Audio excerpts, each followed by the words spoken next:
Hey, this is Dave Hooke with Keller Williams of Central PA and the Dave Hooke team out of South Central Pennsylvania. On today's video blog, we're going to answer the question, how does a 1% change in interest rates affect home buyers and sellers in the real estate market?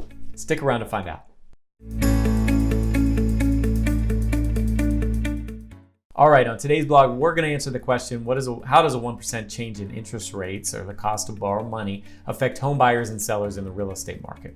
Well, as you can imagine, if interest rates go up 1% or so, it can change the buying power of a home buyer in the real estate market. Now, I'm not going to be able to talk about interest rates and exactly where they are for you or where they are today because I'm not a mortgage broker.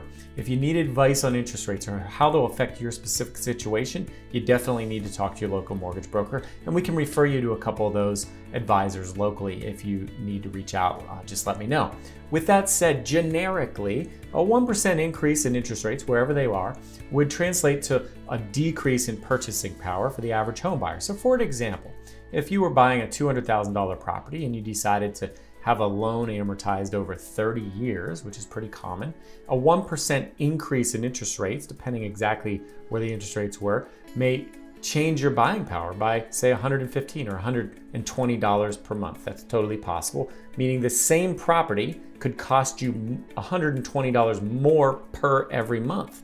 And that could translate month after month after month, if you happen to own it for 30 years, to as much as $42,000, $43,000, $44,000 over the course of a loan of extra money paid out for that same property. So you buy the same property at a higher interest rate by 1% or so, and you end up paying more over the course of the loan. What can that do to a home seller?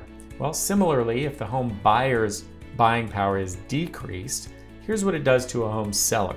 If your property, you were thinking about putting it on the market at $200,000 and the interest rates were lower, a certain percentage of the population could afford to buy that home because they could afford that monthly payment. And now that interest rates have gone up, and essentially maybe they've gone up 1%, and the cost monthly to buy your home based on the cost of money is $120 or $115 more, a lower percentage of the population may be able to afford to buy your home now. And so that essentially can inhibit or decrease demand, which is exactly what happens when interest rates go up. Demand becomes more moderate, and that's what happens in a shifting market. Interest rates have gone up over the last 12 months. That's a fact that can be found on any website you do research on. And that has changed the purchasing power of the average buyer, and it's affected the average seller by potentially inhibiting demand. With that said, we're still in a very low inventory market. There's shortages according to most authorities on the subject. And so we are in still a bit of a seller's market, but there is some talk of the market shifting or slowing.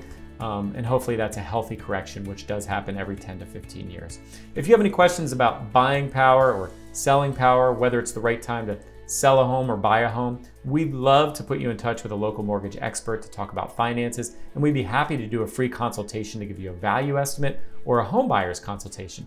We do 7 or 8 of both of those every single week. Just reach out at the information below and we'll follow up and schedule a 30-minute consult. Thanks so much, and we'll talk to you soon.